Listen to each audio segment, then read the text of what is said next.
యొక్క ప్రత్యేక హృదయపూర్వక వందనాలు తెలియజేస్తున్నారు. రాత్రి వేళ సమయంలో ఇంతవరకు కాచి కాపాడి రక్షించిన దేవునికి స్తోత్రము చెల్లిద్దాం. హల్లెలూయా, హల్లెలూయా. యేసయ్య నామానికి స్తుతి కలుగును గాక, యేసయ్య నామానికి మహిమ కలుగును గాక, యేసయ్య నామానికి ఘనత కలుగును గాక. త్వరలో రానైన యేసయ్య నామానికి స్తుతి కలుగును గాక, స్తుతి స్తోత్రం మహిమ యేసయ్య నామానికి కలుగును గాక. పరిశుద్ధ గ్రంథంలో నుండి ప్రియులారా కొన్ని మాటలు ఈ రాత్రి వేళ సమయంలో ధ్యానం చేసుకుందాం. పరిశుద్ధ గ్రంథంలో నుండి మత్తయి సువార్త 18వ అధ్యాయం 33వ వాక్యం చదవండి. మత్తయి సువార్త 18వ అధ్యాయం 33వ వాక్యాన్ని చదవడానికి ప్రయత్నం చేస్తున్నారా? నేను నిన్ను కరుణించిన ప్రకారము చదవండి. నీవు నీ తోడి దాసిని కరుణింపవలసిన ఉండేదను అని వారితో చెప్పాను. 34వ వాక్యం కూడా చదువుకున్నాం నాన్న. 34 చదవన్నాను. అందుచేత వాని యజమానుడు కోపపడి తనకు అచ్చియున్నదంతయు చెల్లించు వరకు బాధపరచు వారికి వారిని అప్పగించాను. 35వ వాక్యం అందరం కలిసి చదువుకున్నప్పుడు, మీలో ప్రతి వాడును తన సహోదరుని హృదయపూర్వకముగా క్షమింపని ఎడల నా పరలోకపు తండ్రియు ఆ ప్రకారమే మీ ఎడల చేయుననెను. దైవ గ్రంథంలో ప్రియులారా మత్తయి సువార్త 18వ అధ్యాయంలో 33వ వాక్యంలో రాయబడినటువంటి సంగతిని చూసాం. నేను నిన్ను కరుణించిన ప్రకారము నీ తోటి దాసుని కరుణింపవలసి ఉండెను. యేసుక్రీస్తు ప్రభు మనములు కరుణించినప్పుడు దేవుడు మన పట్ల దయ చూపించినప్పుడు మన తోటి వారి పట్ల కూడా మనం అదే భావాన్ని కలిగి మనం ఉండాలని దేవుడు తన వాక్యంలో రాశాడు. మనము పాపమును క్షమించి ప్రభువా అనే దేవుని సన్నిధికి వచ్చి దేవుని మొదటిగా నా పాపములు క్షమించాయి అంటాము. అయితే మన సహోదరు ఎదుట కూడా మనం ఏమై ఉండాలంట? క్షమించిన అనుభవం ఉండాలంట. దేవునికి స్తోత్రం చెప్పండి. హల్లెలూయా. ఒకటి కరుణించాలి, రెండవది క్షమించాలి. ప్రియులారా, మన పొరుగు వారి విషయంలో మనము ఎలా ఉండాలి అని అంటే, దేవుడు అక్కడ రాయించినటువంటి మాటలు దేవుడు మాట్లాడుతూ వచ్చినాడు.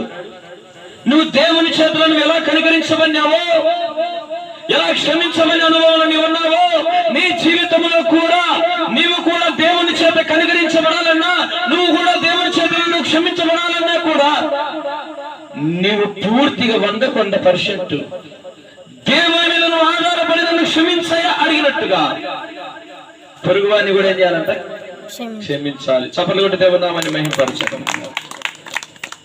అలా క్షమించని ఎడల పరలోకపు తండ్రి అదే ప్రకారం చేస్తాడు. నువ్వు క్షమించకపోతే నీ పాపాలు కూడా క్షమించబడతాయా? ఇలా అక్కడ రాసిన మాటనే చదువుతాను, నేను సొంత మాటలు కాదు. దైవ గ్రంథంలో దేవుడు రాయించినటువంటి మాటల్ని మళ్ళా జ్ఞాపకం చేస్తున్నాను. మనము కరుణించాలి, రెండవది క్షమించాలి. ఈ 2 లక్షణాలు మనం లేకుండా క్రీస్తుని వెంబడించడం అసాధ్యమండి. క్రీస్తు మార్గంలో నేను సాగుతున్నాను అని నువ్వు అనుకోవచ్చేమో, కానీ అది నువ్వు వేరుగా ఉన్నట్టే దేవునికి. కనుకరము నీ జీవితంలో లేకుండా, క్షమాపణ అనేది నీ జీవితంలో లేకుండా ఉన్నట్టయితే దేవునికి వేరుగా ఉన్నట్టే.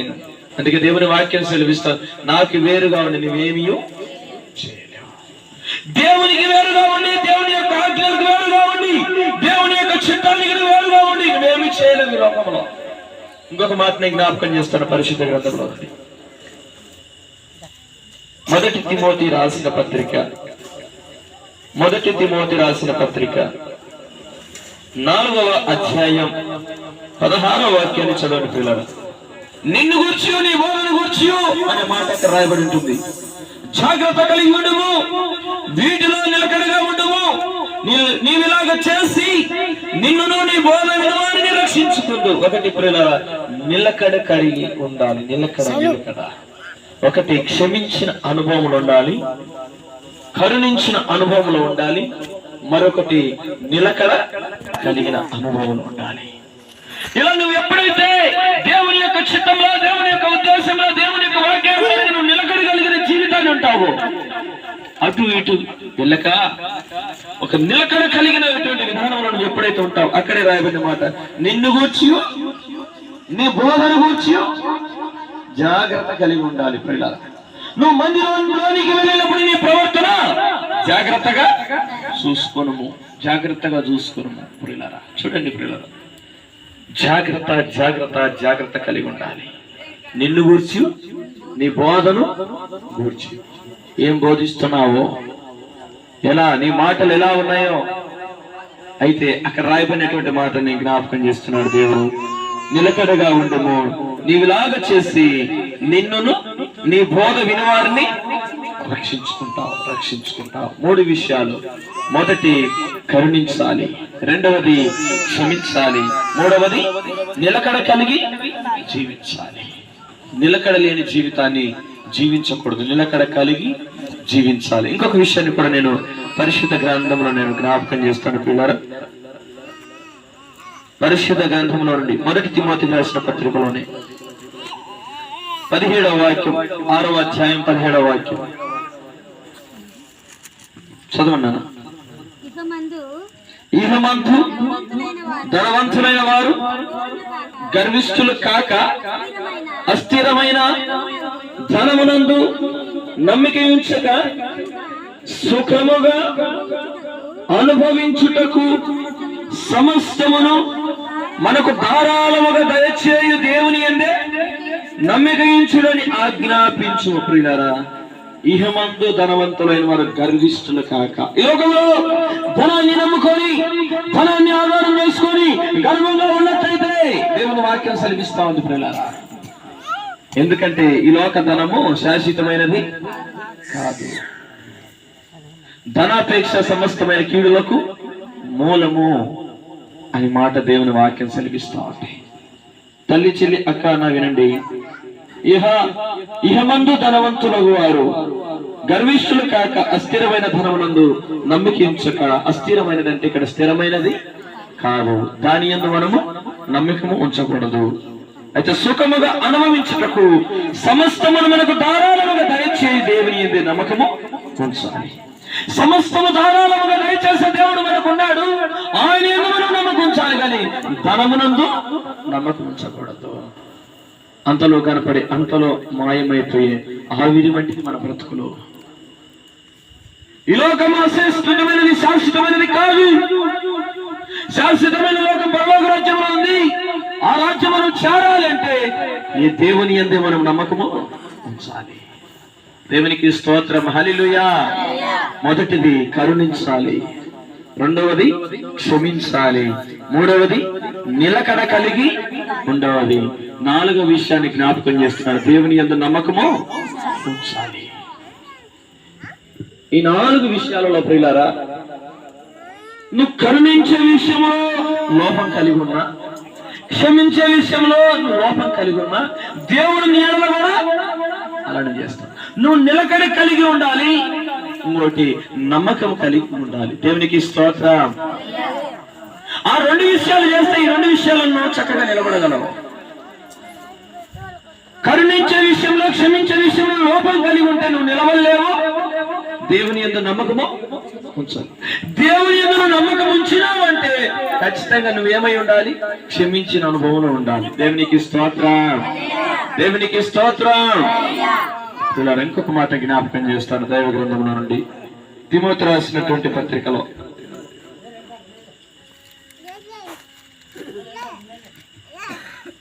3వ అధ్యాయం 1 తిమోతి రాసిన పత్రిక 3వ అధ్యాయం అక్కడ రాయబడినటువంటి మాట 15వ వాక్యాన్ని చదువుకున్న పిల్లరా.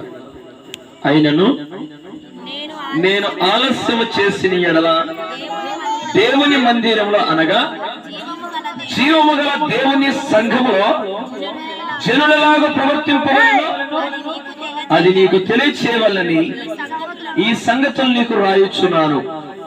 ఆ సంఘము సత్యమునకు స్తంభమును ఆధారమునైనది. దేవునికి స్తోత్రం. హల్లెలూయా.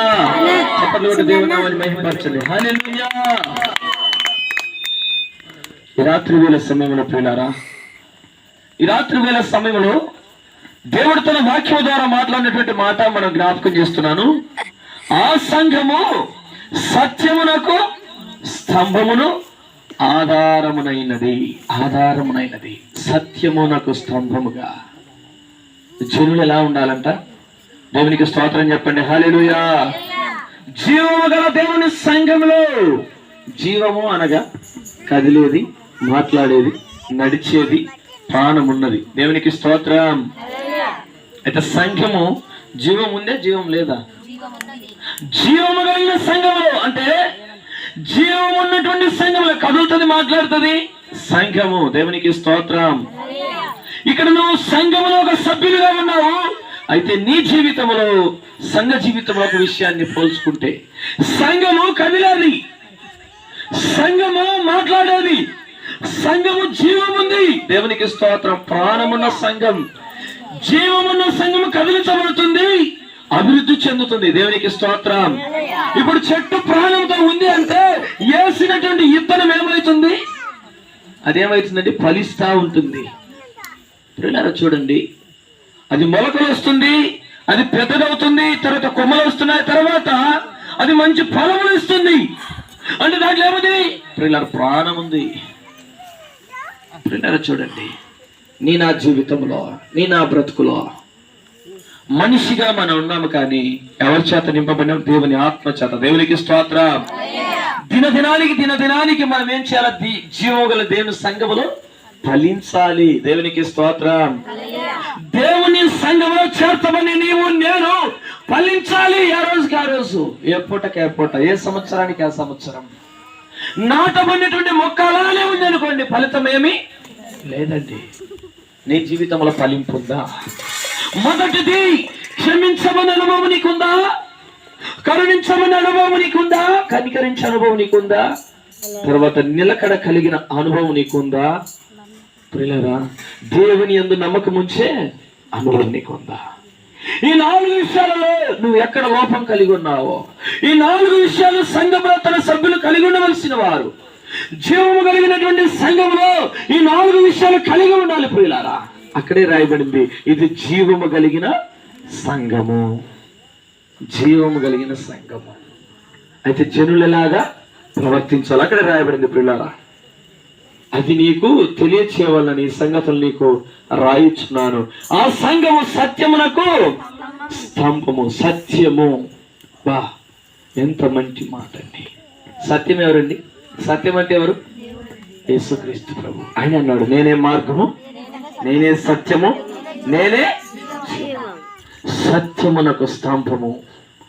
సత్యం. చాలా మంది అంటారు, ఫలానా ఆ స్తంభం నిలబెట్టినాడు అయ్యా అంటారు. మీకెళ్ళి అంటారో ఈ మాట అనరో కానీ, ఏదన్నా ఒక వ్యక్తి గురించి చెప్పినప్పుడు మా సైడ్ ఏమంటారంటే, ఆమె స్తంభము నిలబెట్టింది, ఆయన స్తంభం నిలబెట్టినాడు అంటారు. అంటే ఏదన్నా ఒక వ్యక్తి గురించి మాట్లాడినప్పుడు ఆయన చేసిన పనికి స్తంభం నిలబెట్టినారా అంటారు. ఆమె చేసిన స్తంభం నిలబెట్టి అంటే ప్రియులారా, ఈ లోకములో నువ్వు ఎలా ఉండాలి? సత్యం అనే స్తంభానికి ఒక పునాదిగా ఉండాలి. దేవునికి స్తోత్రం. చూడండి, సంఘము గురించినటువంటి సంగతులు ఈ రాత్రి వేళ సమయాన్ని జ్ఞాపకం చేస్తున్నాను.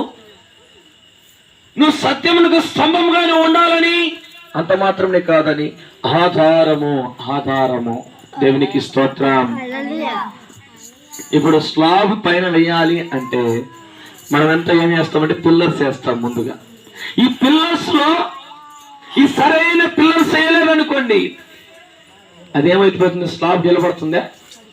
పిల్లర్స్ సరిగా వేయకపోయినా, ఆ పిల్లర్స్ సరిగా ఉండకపోయినా, సరిగా కంకర గాని, సరిగా ఇసుక గాని, సరైనది మెటీరియల్ ఉపయోగించకపోతే అది ఎక్కువ కాలము నిలబడదు. ఎక్కువ కాలం నిలబడాలంటే స్తంభాలు గట్టిగా ఉండాలి. ఈ స్తంభాలు గట్టిగా లేకపోతే పైన వేసినటువంటి ఆ స్లాబు ఉండదు. ఈ 4 విషయాలు జ్ఞాపకం చేశాను. మొదటిది ఏమిటి చెప్పాలి కదా? కరుణించాలి. రెండవది క్షమించాలి. మూడవది నిలకడ కలిగి ఉండాలి. నాలుగవది నమ్మకం కలిగి ఉండాలి. ఈ 4 మీద నువ్వు నిలబడాలి. దేవునికి స్తోత్రం. ఈ 4 నీ జీవితంలో ఉండాలి. అటు తర్వాత నువ్వు ఏదేసినా పైన రేకులేసినా నిలబడుతుంది, పైన స్లాబ్ వేసినా నిలబడుతుంది, అవసరమైతే దానిపైన ఇంకొక స్టేర్ కట్టాలన్నా కూడా నిలబడుతుంది. పైన నువ్వు ఎన్ని బిల్డింగ్లు కట్టాలన్నా నిలబడుతుంది. కానీ కింద పునాది మాత్రం ఎలా ఉండాలి? నిలకడ కలిగి ఉండాలి. నువ్వు నిలకడ లేని జీవితాన్ని జీవిస్తున్నావు అనుకో. ఇప్పుడు గాలి వచ్చింది అనుకోండి, ఇటు కావాలన్నా అటు కావాలన్నా నిలకడ లేకపోతే ఏమైపోతుంది? పైన వేసింది ఉంటుందే. చూడండి, నమ్మకం లేదనుకోండి. అందుకే దేవుడు అన్నాడు, నమ్మకం లేకుండా నువ్వు ఉంటే అనగా నీ విశ్వాసం నిన్ను స్వస్థపరచు, నీ విశ్వాసం నిన్ను బాగు చేయండి చాలా సార్లు చెప్పు. చాలా సందర్భాల్లో నమ్మకం లేకపోతే దేవుని కార్యములను నువ్వు చూడలేవు. దేవుని చిత్తానుసారంగా నువ్వు బ్రతకకపోతే దేవుని కార్యములను నువ్వు చూడలేవు. నువ్వు అనుకుంటున్నావు కానీ నేను కూడా క్రైస్తవునే, నేను క్రైస్తవురాలినే. ఈ 4 లక్షణాలు లేకపోతే క్రైస్తవుడు అని అనిపించుకోవడానికి అర్హత లేదు. నేను క్రీస్తును పోలి నడుచుకుంటున్నానంటే క్రీస్తు ఏ లక్షణాలు కలిగి ఉన్నాడంటే క్షమించిన లక్షణాలు కలిగి ఉన్నాడు. ప్రతి ఒక్కరిని క్షమించినాడు. దేవునికి స్తోత్రం. ప్రతి ఒక్కరిని కనికరించినాడు. తండ్రి అయిన దేవుని యందు నమ్మకం వచ్చినాడు. నిలకడ కలిగి ఉన్నాడు. ఈ లోకంలో ఒక మాదిరికరమైన జీవితాన్ని జీవించాడు. అందుకే తిమోతికి రాసిన పత్రికలో ఆ మాట జ్ఞాపకం చేస్తాను. 1వ అధ్యాయం 16వ వాక్యం, ఆయనను నిత్య జీవము నిమిత్తము తనను విశ్వసింపబోవు వారికి నేను మాదిరిగా ఉండులాగున యేసుక్రీస్తు తన పూర్ణమైన దీర్ఘశాంతమును ఆ ప్రధాన పాపి అయిన నాయందు కనపరుచున్నట్లు నేను కనికరింపబడి తిని. దేవునికి స్తోత్రం. చప్పట్లు కొట్టి దేవుని నామాన్ని మహిమపరచును. నేను కనికరించబడినాను అంటున్నాడు. అయితే నేను ప్రధాన పాపిని అంటున్నాడు. పాపులలో ప్రధానం అంటే మొదటి పాపి నేనే అన్నట్టున్నా. పాపులలో మొదటి పాపిని నేనే, ప్రధాన పాపిని నేనే అని దైవజనుడు అయినటువంటి పౌలు గారు తన స్టేట్మెంట్ రాస్తున్నాడు. చూడండి, రాత్రి వేళ సమయంలో తల్లి చెల్లి అక్క నాయనండి ఆయన అంటున్నాడు, నేను మాదిరిగా ఉండులాగునా. ఒక మాదిరికరమైన జీవితాన్ని జీవించినాడు ఈ పౌలు. మీరు కూడా ఇదిగో నేను మారాను, నేను మార్పు చెందాను, మీరు కూడా మారండి, మార్పు చెందండి అని ఒక జీవితంలో తను మారి చూపించినాడు. దేవునికి స్తోత్రం. ఏ విషయాలలో? కరుణించే విషయంలో, క్షమించే విషయంలో, నిలకడ కలిగే విషయంలో, దేవుని యందు నమ్మకం ఉంచట్లో. ఈ 4 విషయాలలో మాదిరికరమైన జీవితాన్ని జీవించాడు ఈ పౌలు అనే వ్యక్తి. అందుకే అంటున్నాడు అక్కడ, నేను మాదిరిగా ఉండులాగునా. మాదిరికరం. నిజంగా ఎవరికన్నా పోయి ప్రభు నమ్ముకోండి అక్క అంటే ముందు నువ్వు మారన్నా, తర్వాత నాకు చెప్పన్నా. ముందు నువ్వు మారక్క, తర్వాత నాకు చెప్పాక అంటే దాని అర్థం ఏమిటి?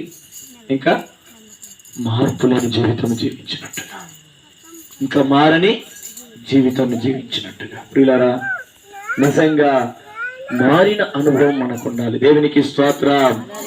దేవునికి స్తోత్రం. ఇంకొక మాట నేను జ్ఞాపకం చేస్తాను.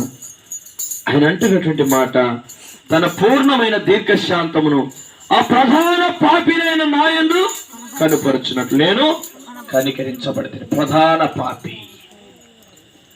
చాలా మంది నేను ఏ పాపము చేయలేదు, నేను అసలు పాపినే కాదంట. యోహాను పత్రికలో ఆ మాట జ్ఞాపకం చేస్తాను. మొదటి పత్రిక 1వ అధ్యాయం 9వ వాక్యం.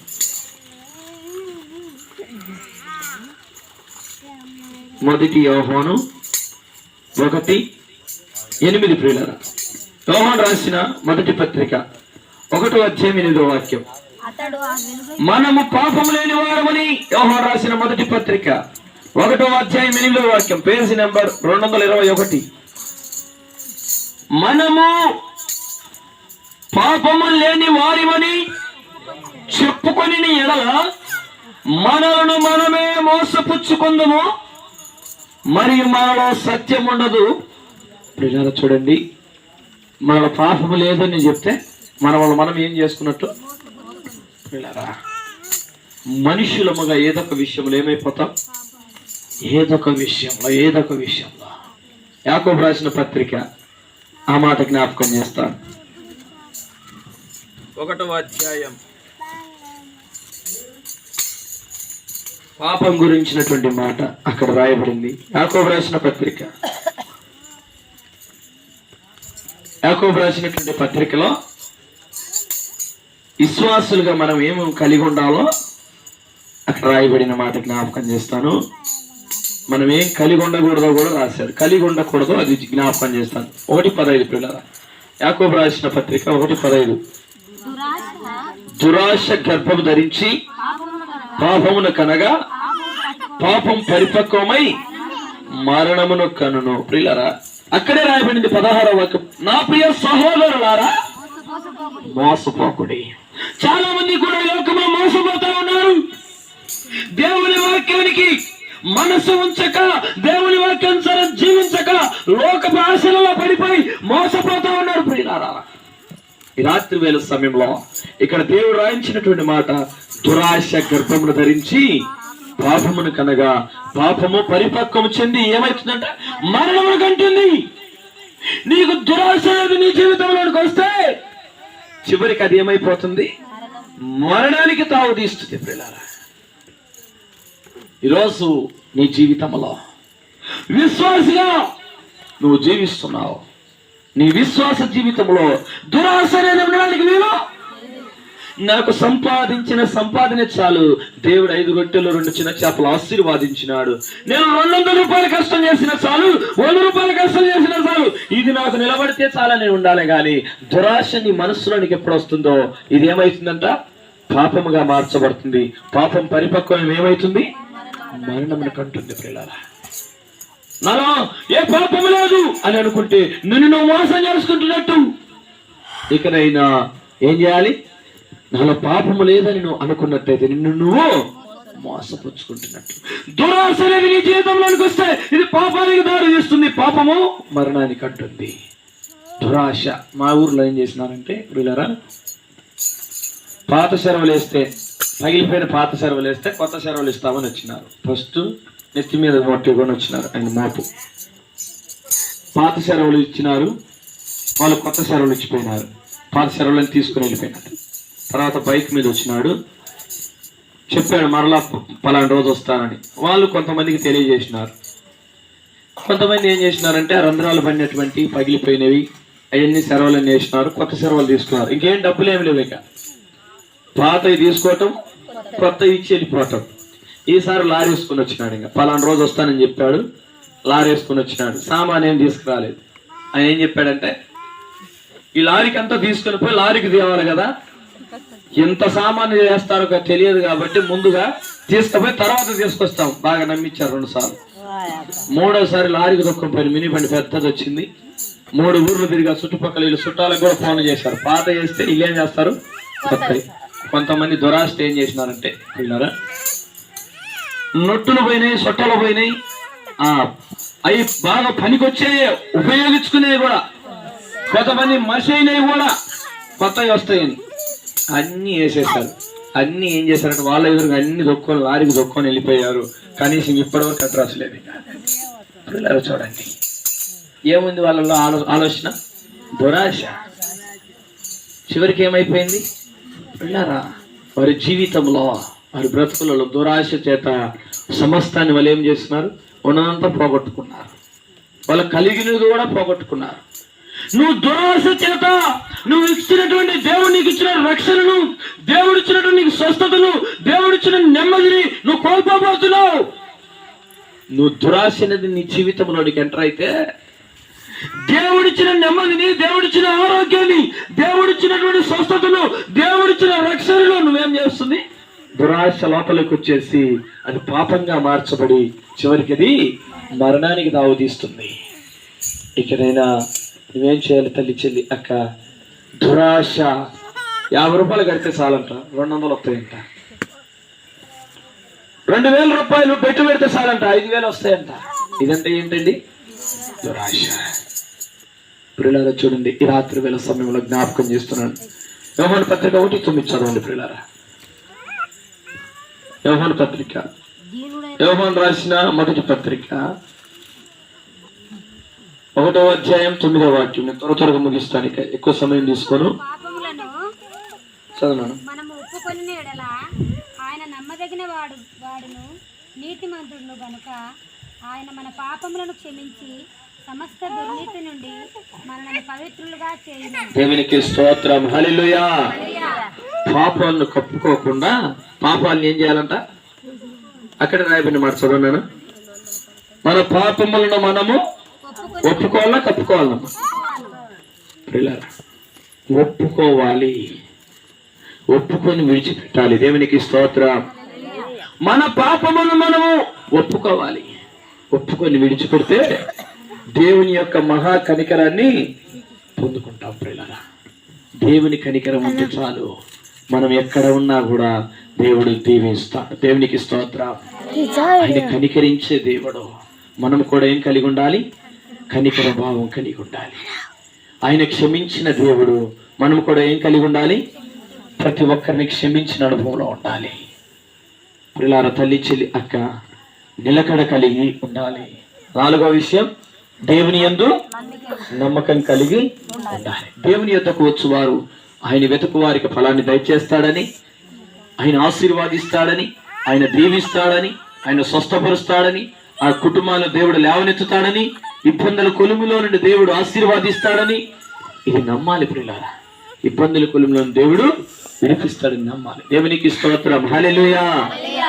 విశ్వాసులుగా మన జీవితంలో దురాశకు అనేది తావు ఉండకూడదు, పాపానికి తావు ఉండకూడదు, మరణానికి సంబంధించి తావు ఉండకూడదు. చాలా మంది ప్రియులారా, ఈ తింటే మరణం అవుతారు, కొన్ని రోజులకైనా అవయవాలన్నీ చెడిపోతాయి అన్నా కూడా గుట్కాలు, పానపరాగాలు, సీక్రెట్లు, బీడీలు, మందు, శరీరంలో అవయవాలన్నీ కూడా కుళ్ళిపోతాయి, పాడైపోతాయి అని దాని మీద రాసి ఉన్నా దాన్ని ఏం చేస్తా ఉంటారు? మరణమవుతావు, మరణమవుతావని అది రాసి ఉన్నా కూడా ఇది హానికరము అంటే మరణమవుతావని దాని అర్థం. హాని అంటే ప్రమాదము అర్థం. ప్రమాదం అని రాసినా కూడా దాన్నే సేవిస్తున్నట్టయితే ఎందులో ఉన్నట్టు?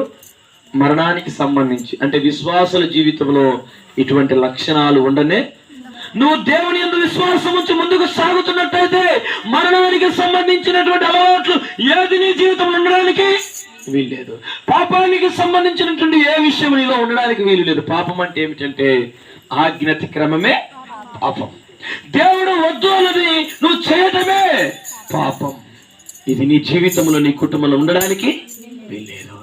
ఒక విశ్వాసగా బ్రతుకుతున్న నీ జీవితంలో ఒకటి దురాశ ఉండడానికి వీల్లేదు, పాపానికి సంబంధించిన విషయం ఉండడానికి వీల్లేదు, మరణానికి సంబంధించి ఉండడానికి వీల్లేదు. ప్రియులారా, ఇంకొక మాట నేను జ్ఞాపకం చేస్తున్నాను. యాకోబు రాసిన పత్రికలో 1వ అధ్యాయంలో విశ్వాసులకు మొదటిగా పరీక్షలు వస్తాయి. ఏమొస్తాయమ్మా? పరీక్షలు వస్తాయి. ఈ పరీక్షలో మనము ఓర్పు కలిగి ముందుకు సాగాల. దేవునికి స్తోత్రం. యాకోబు రాసిన పత్రిక 1వ అధ్యాయం 2వ వాక్యంలో రాయబడింది, నా సహోదరులారా, మీ విశ్వాసమునకు కలుగు పరీక్ష ఓర్పును పుట్టించునని ఎరిగి మీరు నానా విధములైన శోధనలో పడినప్పుడు అది మహా ఆనందమని ఎంచుకోవాలంట. శోధనలు వచ్చినప్పుడు ఏమనుకోవాలంట? మనం ఆనందించాలంట. దేవుణ్ణిలో ఉండి ఆనందించాలి. దేవునికి స్తోత్రం. దేవుని బిడ్డలకు శోధనలు వస్తాయి. అయితే ఈ శోధనలో మనం ఎలా ఉండాలంట? ఆనందించాలి. దేవుణ్ణిలో ఆనందించాలి, లోకంలో కాదు. పిల్లరా, ఒక సిస్టర్కి నేను చెప్పాను, 7 వారాలు రండమ్మా ప్రార్థనకు అని చెప్పాను. మీ కుటుంబంలో కాస్త శోధన ఉంది అని చెప్తే సరేనన్న అని చెప్పి దగ్గర 4 కిలోమీటర్ల దూరం ఉంటుంది. 4 కిలోమీటర్ల నుండి ప్రయాసతో 7 వారాలు రమ్మంటే 6 వారాలు వచ్చారు. 6వ వారం వచ్చి సినిమాకు పోయారు. చూడండి పిల్లలు, ప్రార్థనకు వచ్చి ప్రార్థన చూసుకొని బైబిల్ అనే బ్యాగ్లో పెట్టుకొని అలాగే సినిమాకు పోయారు. ప్రార్థన చేస్తుంటే దేవుడు బయలుపరిచాడు, సినిమాలో కూర్చున్నారు అని, సినిమాకు వెళ్ళారు అని. మేము మరలా వారము గృహాలు దర్శించడానికి వెళ్ళాము. వెళ్ళినప్పుడు దగ్గర కూర్చొని చెప్పాం, అక్క మీరు సినిమాకు వెళ్ళారు అక్క, దేవుడు ఇలా చూపించాడు అంటే ఎవరు చెప్పినారన్న? ఎవరు చెప్పిన తర్వాత సంగతి అక్క, మీరు వెళ్ళారా లేదా? ప్రార్థన చేస్తుంటే దేవుడు బయలుపరిచినాడు. ఈ విషయాన్ని నిన్ను హెచ్చరిక చేయమని దేవుడు నాకు జ్ఞాపకం చేశాడు. మీరు వెళ్ళారా లేదంటే వెళ్ళామన్నా, ఇలా వెళ్ళొచ్చు అక్క. మరి దేవుని మందిరానికి రండి అక్క, 7 వారాలు అని చెప్పాను. ఎంతో నమ్మకంతో వారి ఇంటి దగ్గర నుండి పంపించారు. మందిరానికి వస్తున్న మీరు ఎలా ఉండాలి? వెళ్ళారా? అయితే సినిమాకి వెళ్ళారు అంటే నన్ను క్షమించన్నా. నేను క్షమించేసాను తల్లి, కానీ దేవునికి ప్రార్థన చేసుకొని మరలా ప్రారంభించి మరలా 7 వారాలు రండమ్మా. 7వ వారానికి వచ్చేసరికి రాలేకపోయారు. మొదటి వారం నుండి ప్రారంభించారు. 1 వారం వచ్చారు. 2వ వారానికి ఎంటికలు పెట్టుకున్నారు, పిల్లలకు ఎంటికలు తీయాలని. మాకు తెలియచేయలేదు. అక్కడ స్థానికంగా ఉన్న పాస్టర్కి తెలియచేశారంట. అయితే సాంబారు పెద్ద డేక్స్లో వండుతున్నారు. సాంబారు వండుతున్నప్పుడు పిల్లలు అదంతా ఉడికింది, పక్కన పెట్టారు వేడి. దాని మీద చున్నీ ఏదో కప్పారు. అప్పటికే నేను వారి గృహంలో చెప్పిన విషయం ఏంటంటే, పక్కన ఒక ఆమె కాల్చుకొని చనిపోయింది, ఆ శోధన మిమ్మల్ని ఆవరిస్తూ ఉంది కాబట్టి కొంచెం జాగ్రత్తగా ఉండండి. ప్రార్థన చేసి నీళ్ళల్లా చల్లండి, ప్రార్థన పూర్వకంగా మీరు ఉండండి. ప్రార్థన చేసినప్పుడల్లా ఆ సిస్టర్ గారు బహుగా ఏడ్చేది అనమాట, పడిపోయేది అనమాట. అన్న కూడా ప్రార్థన చేస్తే పడిపోయేవాడు. ఇలా శోధన ఉంది వాళ్ళ గృహంలో అని నేను చెప్పాను. ఈ సాంబార్ చేసినప్పుడు ఆ పిల్లవాడు వెళ్ళి దగ్గర 2.5 సంవత్సరంలో బాబు, నేను ఎలా ప్రార్థన చేస్తాను అలా ప్రార్థన చేసే పిల్లవాడు. ఆ పిల్లవాడు అటువంటి వ్యక్తి పిల్లరా ఇలా సాంబార్లో పడిపోయినాడు. 85% కాలిపోయింది. తల్లి చూసి సడన్ గా ఒక చిన్న బాబును 1.5 సంవత్సరం పిల్లోని సంకనెత్తుకొని అలా తిరుగుతూ చూసి అందరూ చాలా మంది ఉన్నారు, ఎవరు గమనించలేదు. అయితే తల్లి చూసింది, గమనించింది. ఆ పాపను అలా పడేస్తే ఆ పాపడు అలానే కోమాలకు వెళ్ళిపోయినాడు. కింద పడిన బాబు ఆ సాంబార్లో పడిన బాబును అలా తీసుకొని అలా వేస్తే ఎంత చర్మమంతా కూడా, షర్ట్ అలా తీస్తే చర్మమంతా కూడా లేచిపోయింది. పిల్లలు చూడండి, ఈ పక్కన ఉన్నటువంటి బాబును వేరే వాళ్ళు వచ్చి అలా మధ్య వచ్చి తీసుకుంటే పలకట్లేదు. ఇక పైకి అలా ఎగరేస్తా ఉన్నారు. ఎగరేస్తున్నప్పుడు అప్పుడు చూశారు ఆ బాబుకు కూడా ఈ సాంబారు పడి చెయ్యల్లా కాలిపోయింది. ఒకటిన నంద్యాల ప్రాంతం వచ్చారు. నంద్యాల కాదంటే కర్నూలు తీసుకుపోతున్నారు. చిన్న బాబు నంద్యాల హాస్పిటల్లో, పెద్ద బాబును కర్నూలు హాస్పిటల్లో. డాక్టర్లు అన్నారు బ్రతకదు అని చెప్పారు. పిల్లరా చనిపోయాడు. కర్నూలు ప్రాంతంలో పెద్ద బాబు 2.5 సంవత్సరం. ఎందుకు ఈ విషయాలు జ్ఞాపకం చేస్తున్నానంటే, దేవుని సన్నిధిని మనం నిర్లక్ష్యం చేస్తే ఆ పరిణామం ఖచ్చితంగా పడుతుంది. తల్లి చెల్లి అక్క వినండి, నేను ఎందుకు జ్ఞాపకం చేస్తున్నా అంటే, నువ్వు ఎన్నిసార్లు తప్పిపోతున్నా దేవుడు నిన్ను ఇంకా బ్రతికిస్తున్నాడంటే ఆయన ప్రేమ కలిగిన దేవుడు కాబట్టి. ఆయన కొడితే తట్టుకోలేవు, జాగ్రత్త. ఆయన నిన్నెందుకు ప్రేమిస్తున్నాడు ఒకసారి ఆయన ప్రేమను నువ్వు గమనించు చాలు. ఇకనైనా నీ పాపాన్ని విడిచిపెట్టు. నేను ఒక సిస్టర్కి చెప్పాను, ఇన్నిసార్లు చెప్పినా నువ్వు వింటాం లేదమ్మా, నీ కడుపులో పోయి కావాలంటే నువ్వు టెస్ట్ చేయించుకొచ్చుకోపోయి, నీ కడుపులో క్యాన్సర్ గడ్డ పుట్టింది ఆల్రెడీ. నువ్వు అనుకుంటున్నావు అది గ్యాస్ ట్రబుల్ గ్యాస్ ట్రబుల్తో నువ్వు సరిపెట్టుకుంటున్నావు. టెస్ట్ చేసుకోపో కావాలంటే. కడుపులో ఇప్పటికే నీ కడుపులో ఏముంటుంది? క్యాన్సర్ గడ్డ పుట్టింది. అప్పటికే ఇంతమైన ఉంది. నువ్వు అనుకుంటున్నావు కడుపు నొప్పి వస్తుంది, ఏదో కడుపు నొప్పి వస్తుందని. దేవుడు బయలుపరిచాడు ఈ సంగతిని. ఇకనైనా నీ పాపాన్ని విడిచిపెట్టకపోతే నిత్య నరకాగ్నికి నువ్వు వెళ్ళడం ఖాయం. పిల్లరా, తల్లి చెల్లి అక్క వినండి. ఆ సిస్టర్ అంటుంది, నా కుటుంబం కోసం, నా కోసం నేను బ్రతకాలంటే ఈ పని చేయక తప్పదు. నేను ఎందుకు చెప్తున్నానంటే, ఆకాశ పక్షులను వినండి, చూడండి. ఆ పక్షులు వాటికి ఒక గూడు ఉంటుందా, ఒక పొలం ఉంటుందా, తినడానికి తిండి సక్రమంగా రోజుకుంటాయా? అయినను ఆకాశ పక్షులు చూడండి, అవి విత్తము కొయ్యవు పంట కూర్చుకోను, అయినను వాటిని నేను పోషిస్తున్నాను, వాటికంటే మీరు శ్రేష్ఠులు అన్నాడు. అంటే ఆకాశ పక్షుల కంటే శ్రేష్ఠులు దేవుని కుమారులు. అందుకే దేవుడు అన్నాడు ప్రథమ ఫలము మీరు అన్నాడు. దేవునికి స్తోత్రం. చప్పట్లు కొట్టి దేవుని నామమును మహిమపరచండి. మనం ఎవరిమంట? ప్రథమ ఫలం. 18వ వాక్యం యాకోబు రాసిన పత్రిక 1వ అధ్యాయం 18వ వాక్యం. ఆయన తాను సృష్టించిన వాటిలో మనము ప్రథమ ఫలముగా ఉండునట్లు సత్యవాక్యం వలన మనలను తన సంకల్ప ప్రకారము కనిను. వాక్యము చేత మనల్ని కన్నాడు దేవుడు. దేవునికి స్తోత్రం. పిల్లరా, ప్రథమ ఫలముగా ఉండునట్లుగా తాను సృష్టించిన ఎన్నో ఉన్నాయి. సూర్యుని ఆయన, చంద్రుని ఆయన, ఆకాశ నక్షత్రములు ఆయన సృష్టించాడు. భూమిని యొక్క సర్వాన్ని సృష్టించాడు. మనం అనుకుంటాం కొన్ని ప్రాంతాలకు వెళ్తే, కొన్ని అందమైన స్థలాలలో వెళ్ళి ఫోటోలు తీసుకొచ్చుకుంటాం. ఎంత అందంగా ఉంది, ఎంత అంటే ఎంత అందమైన లోకంలో ఉండను కూడా వాటన్నిటికన్నా దేవుడు ఎవరికి ప్రథమ స్థానం ఇచ్చినాడు? మనకిచ్చినాడు. వాక్యము చేత మనం కన్నాడు. దేవునికి స్తోత్రం. ప్రథమ స్థానం, మొదటి స్థానం మనకే ఇచ్చాడు దేవుడు. కాబట్టి ఇంతగా ప్రేమించి ఇంకా బ్రతికించాడు దేవుడు. దేవునికి స్తోత్రం. చేసిన తప్పుకు ఖచ్చితంగా ప్రతిఫలము అనుభవించవలసిందే. చేసిన పాపానికి ఖచ్చితంగా శిక్ష తప్పదు. నేను చేసిన తప్పును బట్టి నాకెవరు శిక్షిస్తారు అనుకోవచ్చేమో, మనుషుల చేతులను తప్పించుకోవచ్చేమో, కానీ జీవము కలిగిన దేవుని చేతుల పడుట బహు భయంకరమని దేవుని వాక్యంలో. పిల్లలు చూడండి, మనుషుల కనులు దాచవచ్చేమో కానీ దేవుని కనులు దాచలేడు. ఆ జీవము కలిగిన దేవుడు అంటున్నాడు. అందుకే యాకోబు రాసిన పత్రికలో పరీక్ష ఓర్పును పుట్టించును నెరిగి మీరు నానా విధముల శోధనలో పడినప్పుడు అది మహా ఆనందం ఎంచుకోండి. కొన్ని పరీక్షలు వస్తాయి, కానీ నువ్వు ఓర్పు కలిగి ఉండాలి దేవుని బిడ్డగా. ఓర్పు లేకపోతే దేవుని బిడ్డవు కానీ కాదు. కొన్నిసార్లు దేవుడు పరీక్షలు వచ్చినప్పుడు ఆ పరీక్షలో నీకేముండాలి? ఓర్పు ఉండాలి. అంత మాత్రమే కాదు, అక్కడే రాయబడింది నీకు జ్ఞానము కొద్దుగా ఉంటే ఎవరిని అడగాలి? దేవుణ్ణి అడగాలని 5వ వాక్యం. అయితే ఆయన అడిగితే అందరికి ఆయన దయచేసే దేవుడు అండి, ధారాళంగా దయచేసే దేవుడు. నువ్వు అడిగితే దేవుడు ధారాళంగా నీకు దయచేసేస్తాడు. దేవునికి స్తోత్రం. అక్కడే రాయబడిన మాట. అయితే అడిగేది ఎలా అడగాలంట? విశ్వాసముతో అడగాలి. దేవుని అడిగేవారు ఎలా అడగాలంట? విశ్వాసంతో. అవిశ్వాసంతో అడిగితే ఏమాత్రము పొందుకోలేరండి. అక్కడే రాయబడిన మాట 12వ వాక్యం.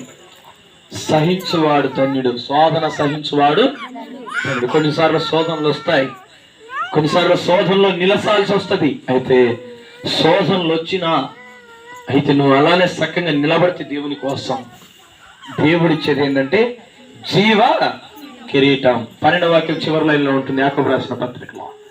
నువ్వు జీవ కిరీటాన్ని పొందుకుంటావు. శోధనలు వచ్చినా శోధనలు నువ్వు చక్కగా నువ్వు నిలబడితే ప్రభు కోసం, ఎన్ని కష్టములు వచ్చినా, ఎన్ని నష్టం, అవసరమైతే చావడానికైనా చేస్తాను కానీ నేను తప్పుడు పని చేయను. దేవునికి వ్యతిరేకంగా నేను అవిశ్వాసిగా ఉండను, నేను విశ్వాసగానే ఉండాలి. దేవుని కోసం బ్రతకాలని. నువ్వు శోధనలు వచ్చినా జయించడానికి నువ్వు దేవుని కోసం నిలబడితే జయ జీవితమే కాదు, నీకు జీవ కిరీటం దేవుడిస్తాడు. దేవునికి స్తోత్రం. జీవ కిరీటం అంటే ఎప్పుడు నువ్వు జీవించే అనుభవం ఉంది, అప్పుడు ఒక కిరీటం దేవుడు పెడతాడు. దేవునికి స్తోత్రం. నువ్వు జీవించే అంతకాలం నీ తలపైన ఏముంటుందంట? కిరీటం ఉంటుంది. కిరీటం ఎప్పుడు నీ తలపైన. ఈ రాత్రి వేళ సమయంలో తల్లి, చెల్లి, అక్క, నువ్వు జీవించినంత కాలం ఒక కిరీటం నీ తల మీద ఉండాలి అంటే ఈ లోకంలో శోధనలు వచ్చిన శోధనలు నువ్వు జయించాలి. శోధనలో నువ్వు సక్రమంగా దేవుని కోసం నిలబడాలి. ఈ లోకంలో ఎన్నెన్నో కిరీటాలు ఇస్తారు. ఈ కిరీటాలు ఏది కూడా నువ్వు వెంట పెట్టుకొని 10 కేజీల బంగారం కిరీటం తెచ్చి నీ తలపైన పెట్టినా 10 కేజీలు కాదు, కనీసం 1 గ్రాము కూడా నీ అంత తీసుకోవాలి. కాబట్టి ప్రియులారా, తల్లి చెల్లి అక్క వినండి, దేవుని వాక్యం మనం వింటున్నాము. ఆయన ధారాళంగా దయచేసే దేవుడు. దేవునికి స్తోత్రం. చప్పట్లు కొట్టి దేవుని నామాన్ని మహిమపరచండి. ఆయన ధారాళంగా దయచేసే దేవుడు. ప్రథమ ఫలముగా మనం ఉండాలని దేవుడు కోరినాడు. ఇంకొక విషయాన్ని జ్ఞాపకం చేస్తాను. మనం ఎలా ఉండాలంటే యాకోబు రాసిన పత్రిక 1వ అధ్యాయం 19వ వాక్యంలో చాలా మంది వినటానికి వేగిర పడతా ఉంటారు. వినాలి వినాలి వినాలని. నిజంగా ఇటువంటి బుద్ధి నీకుంటే ఎంత మంచిదో. దేవుని మాటలు వినాలా, దేవుని సన్నిధులకు వెళ్ళాలా. దేవుని మాటలు నేను మొట్టమొదటిగా నేనే కూర్చోవాలి వెళ్ళి దేవుని సన్నిధిలో, దేవుని సంఘములో దేవుని కొరకు నేను బ్రతకాలా అని దేవుని మాటలు వినాలా. అయితే వినడానికి నువ్వేం చేయాలంట? వేగిర పడాలి. ఇంకొక మాట అక్కడ రాయబడింది, మాట్లాడుటకు నిదానించాలి. ఇంకొక మాట అక్కడ రాయబడింది, కోపించుటకు. నువ్వు మాట్లాడటానికి నిదానం ఆలోచన చేసి మాట్లాడాలి. కోపగించేటప్పుడు కూడా ఆలోచన చేసి నిదానించాలా. కానీ వినడానికి మాత్రం తొందరపాటు ఉండాలా. తొందరగా వెళ్ళి వినాలా, దేవుని మాటలు వినాలా. దేవునికి స్తోత్రం. హల్లెలూయా. ఇది విశ్వాస జీవితంలో ఉండవలసిన లక్షణాలు. నువ్వు వినడానికి ఎక్కువ ఇష్టపడాలా. అందుకే దేవుని వాక్యం సెలవిస్తుంది, వినుట వలన విశ్వాసము కలుగును. అది క్రీస్తుని గురించిన సంగతులు. ఎక్కువగా దేవుని మాటలు వింటే నువ్వు ప్రభావితం అవుతావు. దేవుని మాటలు వింటే నీలో ఉన్నటువంటి ఆ పాపపు క్రియలు పెరిగిపోతాయి. చూడండి ప్రియులారా, పాపములో జీవించేవారు దేవుని సన్నిధిలో ఉండలేరు, ప్రార్థన చేయలేరు. ఒక చోట మార్కు సువార్త 1వ అధ్యాయంలో, మార్కు సువార్త 1వ అధ్యాయం, దెయ్యం కూడా వచ్చి ప్రార్థనలో కూర్చుంది. చూడండి పిల్లరా, మీరు పక్కన చూసుకున్నారు, ఎవరు లేరు రండి. మార్కు సువార్త 1వ అధ్యాయం, దెయ్యం వచ్చి పక్కన కూర్చుంది. 23వ వాక్యం చదవన్నా. ఆ సమయమున వారి సమాజ మందిరంలో అపవిత్రాత్మ పట్టిన మనుషులు ఒకడు. ఎక్కడమ్మా? మందిరంలో. మందిరంలోనికి దెయ్యం ఎందుకు వచ్చింది? మందిరంలోనికి దెయ్యం పట్టినోడు ఎందుకు వచ్చి కూర్చున్నాడు? ఇక్కడైనా నా బ్రతుకును మార్చుకుందాము, ఎక్కడైనా నా బుద్ధిని మార్చుకుందాము, ఎక్కడైనా నా బూతులు మానుకుందాము, ఎక్కడైనా నా చెడుగుడాలు మానుకుందాము అని వచ్చి ఉంటాడా? ఎక్కడైనా దేవుని వాక్యం మీద రక్షణ పొందుదాము, ఎక్కడైనా నమ్మి బాప్తిసం తీసుకుందాము అని వచ్చి ఉంటాడా? అందుకు రాలే. ఎందుకు వచ్చినాడంటే నిద్ర పుచ్చనీకి వచ్చినాడు, ఆవలింతలు దానికి వచ్చినాడు. ఇంకా ఎందుకు వచ్చినాడంటే ఎవరైనా బాగా ఇంట్రెస్ట్తో వింటా ఉంటే వారిని డిస్టర్బ్ చేయడానికి వచ్చినాడు. ఎవరైనా తీర్మానం తీసుకుంటే వారిని కనిపెట్టి చూడడానికి వచ్చినాడు. ఎవరెవరు ఈరోజు తీర్మానం తీసుకున్నారా? వాళ్ళని ఏ విధము చేతన మరలా పాపంలో పడేద్దామా? ఈరోజు దేవుని కోసం తీర్మానం అందరూ తీసుకున్నారు, ఎవరెవరో వాళ్ళని చూద్దామా? చూడండి పిల్లారా, అపవిత్రాత్మ పట్టిన మనుషుడు వచ్చి దేవుని సన్నిధిలో ఒకవేళ తన వాక్యం వింటున్నా కూడా ఏం చేస్తాడు? విననీయకుండా. ఒకవేళ తన హృదయంలో దేవుని కోసం బ్రతుకుదాం, దేవుని కోసం ఒక తీర్మానం తీసుకుందాం, ఈ రోజు నేను దేవుని కోసం నమ్మకంగా బ్రతుకుదాం, ఒక తీర్మానం వస్తా ఉంటే వద్దొద్దులే అని మనసులో ఇంకొక ఆలోచన తెప్పిస్తా ఉంటాడు. చూడండి పిల్లారా, అపవిత్రాత్మ పట్టిన మనుషులు అక్కడ ఉంటే అక్కడ యేసుక్రీస్తు ప్రభు అక్కడ అడుగు పెట్టినాడు మందిరంలో. దేవునికి స్తోత్రం. చప్పట్లు కొట్టి దేవుని నామాన్ని మహిమపరచండి. యేసయ్య అడుగు పెట్టిన వెంటనే వాళ్ళల్లో ఎందరికి దెయ్యాలు పట్టిన యేసయ్యకి తెలుస్తాయా? తెలియదండి. యేసయ్య ఎవరు? హృదయాన్ని ఆంతర్యాన్ని ఎరిగిన దేవుడు. ఎవరు చెప్పనక్కర్లా. ఒక వ్యక్తి గురించి నేను కొన్ని సంగతులు నేను చెప్పాను అనుకోండి, ఇక్కడ ఈ గ్రామంలో ఏమంటారు? నాగమణి చెప్పుంటుంది, అన్నీ ఆయన నాకు చెప్తున్నాడంట. అయితే మీరంటే పక్కన పెట్టండి, ఇంకొక ఎవరైనా తీసుకురండి. ప్రభువు ప్రార్థన చేసినప్పుడు దేవుడు బయలుపరిస్తే ఖచ్చితంగా చెప్పాల్సింది. అంటే ఇంకా వాళ్ళ గురించి ఎవరు చెప్పినట్టు నాకు పిల్లరా? దేవుని ఆత్మ కలిగిన వారికి దేవుడు బోధిస్తూ ఉంటాడు. చప్పట్లు కూడా దేవుడు నామని మహిమ. అందుకే దేవుని ఆత్మ లేనివాడు నావాడు కాదు. దేవుని ఆత్మ కలిగిన వారు ఎక్కడ అడుగు పెట్టినాడు దురాత్మ శక్తులు కాకలేసి పారిపోతా ఉన్నాయి. మరి తెలుసు అంటున్నాయి. ఆ మాట చదవండి ప్రియులారా. అపవిత్రాత్మ పట్టిన వాడు మందిరంలోనికి వస్తే తర్వాత జరిగినటువంటి విషయాన్ని 24వ వాక్యం. వాడు నజరేయుడగు యేసు మాతో నీకేమి, నాతో అన్నాడు మాతో అన్నాడు. బాగా చదవాలి. మాతో అంటే ఎంతమంది ఉన్నట్టు చూడండి పిల్లరా, ఎంతమంది వచ్చి కూర్చున్నారు చూడ తనలో. అబద్ధాల ఆత్మ, వ్యభిచారమాత్మ, దొంగతనమాత్మ, తాగుబోతుతనమాత్మ, పిల్లరా ఎన్ని దురాత్మలో ఒక మనిషిలో, ఎన్ని చెడు వ్యసనాలు తీసుకొచ్చినటువంటి ఆత్మలో. పిల్లరా మాతో నీకేమి పని, మమ్మను నశింప చేయటకు వచ్చినవా? దేవుడు వచ్చినాడంటే అక్కడ ఆ స్థలంలో హృదయాన్ని ఆంతర్యాన్ని ఎరిగిన దేవుడు గనక ఆ వెలుగులో ఉండడానికి ఇష్టం లేక, ఆ వెలుగును తట్టుకొని ఉండలేక ఏమంటున్నాయి, మాతో నీకేమి పని, మమ్మల్ని నశింపజేయటకు వచ్చితేవా. చదవండి, కంటిన్యూస్ చదవండి. నీవెవడో నాకు తెలియను, నీవు దేవుని పరిశుద్ధుడు అని కేకలు. ఎవరంట? దేవుని పరిశుద్ధుడు. దేవునికి స్తోత్రం. చప్పట్లు కొట్టి దేవుని మహిమపరచుడు.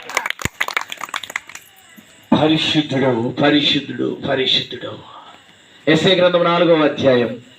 ఈ పేరు యేసు ప్రభువును నమ్మిన ప్రతి ఒక్కరికి దేవుడిస్తా ఉన్నాడు. పరిశుద్ధుడు, పరిశుద్ధుడు అనే మాట యెషయా గ్రంథం 4వ అధ్యాయంలో, యెషయా గ్రంథం 4వ అధ్యాయంలో దేవుడు ఇస్తున్నటువంటి చక్కని పేరు. పాపములు ఒప్పుకొని యేసుక్రీస్తు ప్రభు రక్తములో కడగబడిన ప్రతి ఒక్కరికి 4వ అధ్యాయం 3వ వాక్యంలో, సియోనులో శేషించిన వారికి, యెరూషలేములో నిలవబడిన వారికి, అనగా జీవము పొందుటకై యెరూషలేములో దాఖలైన ప్రతివానికి పరిశుద్ధుడని పేరు పెట్టుదురు. దేవునికి స్తోత్రం. చప్పట్లు కొట్టి దేవుని మహిమపరచండి. పిల్లలు యెరూషలేములో దాఖలు అంటే నమోదు, పేరు నమోదు. ఇప్పుడు స్కూల్లో పిల్లల పేరు రాపించాము, అక్కడ గుడ్లు వచ్చినా లేదా తర్వాత స్కూల్ బ్యాగులు వచ్చినా, పుస్తకాలు వచ్చినా, ఎవరైతే పేరు రాయించబడినారో ఈ రిజిస్టర్లో ఎవరి పేరు ఉందో వాళ్ళకే ఇస్తారు. రోజు బడికి పోయినా కూడా అక్కడ గుడ్డు ఇస్తారా? రోజు బడికి పోయినా కూడా అక్కడ పేరు లేకుండా అక్కడ బ్యాగులు కానీ ఇస్తారా? పుస్తకాలు ఇస్తారా? ఇక్కడ యెరూషలేములో పేరు నమోదు ఎవరిదైతే ఉంటుంది, అనగా జీవ గ్రంథంలో పేరు ఎవరిదైతే రాయబడి ఉంటుందో వారికి ఏమని పేరు పెడతారంటే దేవుడు పరిశుద్ధుడు. చప్పట్లు కొట్టి దేవుని నామాన్ని మహిమపరచుకుంటాడు. అక్కడ అపవిత్రాత్మ పట్టినటువంటి మనుషుడు, నీవెవడో నాకు తెలియను, నువ్వు పరిశుద్ధుడు అని నాకు తెలుసు. చూడండి, పరిశుద్ధుడు పాపి దెయ్యానికి బాగా తెలుసు. పిల్లరా రాత్రి వేళ సమయంలో దేవుడు ఒక్కడే అని మనుషులందరూ నమ్ముతున్నారు, కానీ దెయ్యాలు కూడా నమ్మి వణుకుతున్నాయంట. చప్పట్లు కూడా దేవుని నామాన్ని మహిమపరచు. నువ్వు నమ్ముతున్నావు దేవుడు ఒక్కడేనని, దెయ్యాలు కూడా నమ్మి గడగడలాడుతున్నాయి. నువ్వెవడో నాకు తెలుసు, మమ్మల్ని నశింపజేయడానికి వచ్చావా? తల్లి, చెల్లి, అక్క, అన్న వినండి. ఇకనైనా నీ జీవితాన్ని మార్చుకుంటే ఎంత మంచిది. ఇకనైనా నీ బ్రతుకులో ఆ యేసయ్యను చేర్చుకుంటే ఎంత మంచిది. వేషధారులు పరలోక రాజ్యం పోరంట, వేషలైనా పోతారంట, కానీ వేషధారులు, వేషలు ఎవరు? వేషధారులు ఎవరు? వేషలంటే తన కూటి కోసం, తన కుటుంబం కోసం, ఇంకా తన శరీరాన్ని అమ్ముకొని బ్రతికే వాళ్ళు వేషలు. వాళ్ళైనా తన బ్రతుకుని మార్చుకొని, తన జీవితాన్ని మార్చుకొని, యేసయ్య రక్తంలో కడగబడి, అయ్యా నేను పాపిని, ఇంతవరకు ఇలా బ్రతికాను, నీ రక్తముతో నన్ను కడుగయ్యా అంటే వారిని దేవుడు పరిశుద్ధపరుస్తాడంట, పవిత్రపరుస్తాడంట, పరిశుద్ధుడని దేవుడు పేరు రాస్తాడంట. దేవుని స్తోత్రం. హల్లెలూయా. వేషధారులు అంటే, వేషధారులు అంటే పైకి భక్తిని ప్రదర్శిస్తూ లోపల శక్తి లేకుండా, దేవుడి చేత నింపబడకుండా, దేవుడిచ్చిన రక్షణ పొందకుండా, దేవుడిచ్చినటువంటి పరిశుద్ధతను పొందకుండా ఎవరైతే జీవిస్తారో వాడు పరలోక రాజ్యము. ఈ రాత్రి వేళ సమయంలో తల్లి, చెల్లి, అక్క, అన్న, ఇవన్నీ దైవ గ్రంథంలో ఉన్న సంగతులే. అన్ని లేఖనాలు వచనాలతో సార్ జ్ఞాపకం చేస్తాను. సమయం లేదు కనుక నేను త్వరగా ముందుకు సాగుతున్నాను. చివరిగా ఒక్క మాట జ్ఞాపకం చేసి నేను ముగిస్తాను. ఎందుకంటే ఈ ప్రాంతానికి వచ్చినప్పుడు చక్కగా వాక్యం చెప్పాలని ఎంతో ఆశతో వస్తాము. కొన్ని సందర్భాలైనా మీ మనసులోనికి తీసుకురావాలని జ్ఞాపకం చేస్తున్నాను. తిమోతి రాసిన మొదటి పత్రిక, దేవుని సంఘంలో దేవుని బిడలు ఎలా ఉండాలో, దేవుని పిల్లలు ఎలా జీవించాలో అక్కడ 3వ అధ్యాయంలో దేవుడు రాయించిన మాట నేను జ్ఞాపకం చేస్తాను. పరిచారకులు అనగా పరిచారకులు, దేవుని మందిరంలో పరిచారకులు ఎలా ఉండాలో 8వ వాక్యం, మొదటి తిమోతి రాసిన పత్రిక 3వ అధ్యాయం 8వ వాక్యం. అలాగుననే పరిచారకులు మాన్యులయుండి దిమనస్కులను మిగుల మద్యపానాసక్తులను దుర్లాభమును అపేక్షించువారునై ఉండక. ఎలా ఉండకూడదండి పిల్లరా? మాన్యులై. దిమనస్కులు అంటే 2 మనసులు. మందిరంలో ఒక మనసు, బయటకు వచ్చినాక ఒక మనసు. ఈ మనసు దేవుని పరిచారకులకు ఉండకూడదు. దేవుని సన్నిధిలో నిలిచే బిడ్డలలో జీవితాల్లో ఉండకూడదు. అక్కడ రాయబడిన మాట, మిగిలిన మద్యపాన శక్తులు. మద్యము సేవించేవారు కాకూడదు. మద్యాన్ని అందించేవారు తాగులేయా, ఈ సీసగాదులు సగం చేసి తాగులే నీళ్లు కూడా కల్పిస్తుంటారు. అలా అనకూడదు. ఇంకొక మాట అక్కడే రాయబడింది పిల్లరా, దుర్లభము నపేక్షించు వారినై ఉండక విశ్వాసం మర్మమును పవిత్రమైన మనస్సాక్షితో గైకొని వారినై ఉండాలి. పవిత్రమైన మనస్సాక్షి కలిగిన వారై ఉండాలి పరిచారకులు. అక్కడ రాయబడిన మాట మరలా నేను జ్ఞాపకం చేస్తున్నాను. 11వ వాక్యం, పరిచర్య చేసే స్త్రీలు. దేవుని మందిరంలో పరిచర్య చేసే స్త్రీలు ఎలా ఉండాలో అక్కడ రాశాడు. 11వ వాక్యం చదవన్నాను. చదవండి అక్క. పరిచర్య చేయు స్త్రీలను మాన్యులై కొండెములు చెప్పని వారు. మాన్యులై కొండెములు అంటే ఏంటన్నా? ఇక్కడ ఒక మాట, అక్కడ ఒక మాట, ఎవరొక మాట, ఆడొక మాట, ఆడొక మాట, ఏడొక మాట. కొండెములు చెప్పే స్త్రీలుగా ఉండకూడదు. ఎవరోళ్ళు? పరిచర్య చేసేవారు దేవుని మందిరంలో. అక్కడ ఇంకొక మాట రాయబడింది, మితానుభవమును. మితానుభవం, మితానుభవం. కొంతమందికి ఎంత ఏమన్నా మితమే ఉండదు. ఇంకా కావాలి, ఇంకా కావాలి, ఇంకా కావాలి. మితం ఉండాలి. ఇంకొక అక్కడే మాట రాయబడిన మాట, అన్ని విషయములలో నమ్మకమైన వారునై ఉండాలి. అన్ని విషయాలలో నమ్మకం ఉండాలి. దేవునికి స్తోత్రం. పరిచర్య చేసేటటువంటి స్త్రీలలో అన్ని విషయాలలో నమ్మకం కలిగి ఉండాలి. ఇంకా అక్కడే రాయబడిన మాట, పరిచారకులు. ఇక్కడ స్త్రీల గురించి చెప్పారు, ఇప్పుడు పురుషుల గురించి చెప్తున్నారు. ఏకపత్ని. పత్ని అంటే భార్య, ఒకే భార్య కలిగి ఉండాలి. దేవుని పరిచర్య చేసే వాళ్ళకు 2 భార్యలు ఉండకూడదు. ఒకటే భార్య, ఒక్కలే భార్య. అక్కడే రాయబడిన మాట, తమ పిల్లలను తమ ఇంటి వారిని బాగుగా ఏలువారినై. తమ పిల్లలు ఒకవేళ తమ పిల్లలు ఒక పొరపాట్లో పడిపోతే, నువ్వు పిల్లల్ని సరిగా పెంచలేకపోయినావు, దేవుని సంఘంలో ఏమి చేస్తావు? పిల్లలను సరిగా చూసుకోలేకపోయావు అంటారు. కాబట్టి ఇక్కడ రాయబడిన మాట, తమ పిల్లలను తమ ఇంటి వారిని బాగుగా ఏలువారై ఉండాలి. అంటే తమ పిల్లల విషయంలో జాగ్రత్త కలిగిన వారై ఉండాలి పరిచర్య చేసే వారి కుటుంబాలలో.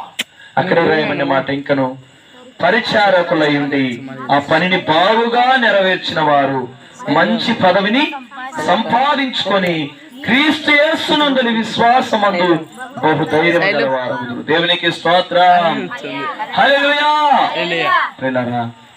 కొంతమంది సంఘంలో పెద్దలు ఎలా ఉండాలో కూడా అక్కడ రాశారు. 3వ వాక్యం 2వ అధ్యాయం 2వ వాక్యం. సంఘంలో పెద్దలు ఎలా ఉండాలో, అధ్యక్షులగిన వారు సంఘ పెద్దలు ఎలా ఉండాలో అక్కడ రాయబడింది. చదువున్నానా? అధ్యక్షుడు వాడు నిందార అంటే నిందలు లేని వ్యక్తిగా ఉండాలి. ఏకపత్ని పురుషుడు అంటే ఒకే భార్య కలిగి ఉండాలి. మితానుభవుడు, మితం కలిగిన అనుభవం ఉండాలి. చాలు, ఇక నాకు దేవుడు ఇచ్చిన కాడికి చాలు అని అనుభవం ఉండాలి. స్వస్థ బుద్ధి గలవాడై ఉండాలి ప్రియులారా. దేవునికి స్తోత్రం. తర్వాత ప్రియులారా, మర్యాదస్తుడు ఉండాలి. అమర్యాదగా మాట్లాడకూడదు. నోటికి వస్తే ఏదొస్తే అది మాట్లాడే వ్యక్తిగా ఉండకూడదు. మర్యాద కలిగిన వ్యక్తిగా ఉండాలి. తర్వాత అతిథి ప్రియుడు. ప్రియులారా, ఎవరన్నా అతిథులు వచ్చారనుకోండి, వాళ్ళని చేర్చుకునే వ్యక్తిగా. ఎవరన్నా బంధువులు వచ్చినారని, ఎవరైనా రక్త సంబంధం, ఎవరన్నా కొత్త వారు వస్తే వాళ్ళని చేర్చుకునే వ్యక్తిగా ఉండాలి. సంఘంలోనికి వస్తే వాళ్ళని ఏం చేయాలా? చేర్చుకోవాలా. దేవునికి స్తోత్రం చెప్పండి. హల్లెలూయా. చేర్చుకునే అనుభవం కలిగి ఉండాలి. అక్కడే రాయబడి తర్వాత బోధింప తగిన వారై ఉండాలి. బోధించడానికి, వాక్యం బోధించిన అనుభవంలో ఉండాలి. తర్వాత ప్రియులారా, మద్యపానీ కొట్టివాడును కాక సాత్వికుడును. సాత్వికుడు జగడం అంటే కొట్లాట. వదిలేస్తే కొట్లాటలు ఉండకూడదు ప్రియులారా. అక్కడే రాయబడిన మాట, ధనాపేక్ష లేనివాడై ఉండాలి. అంటే ధనాపేక్ష ఎప్పుడు డబ్బులు చంపాలి, ఎప్పుడు డబ్బు డబ్బు డబ్బు ఇది కాదండి. దేవుని పైన ఆశ పెట్టుకొని దేవుని పని జరిగించాలి. ప్రియులారా, తల్లి చెల్లి అక్క వినండి, ఈ గ్రామంలో ఒక చర్చి ఉంది. ఈ చర్చిలో ఒక సేవకుడు ఉన్నాడు. ఈ సేవకుడిని ఎవరు చూసుకోవాలండి? సంఘము పోషించాలి. ఎవరమ్మా? సంఘం పోషించాలి.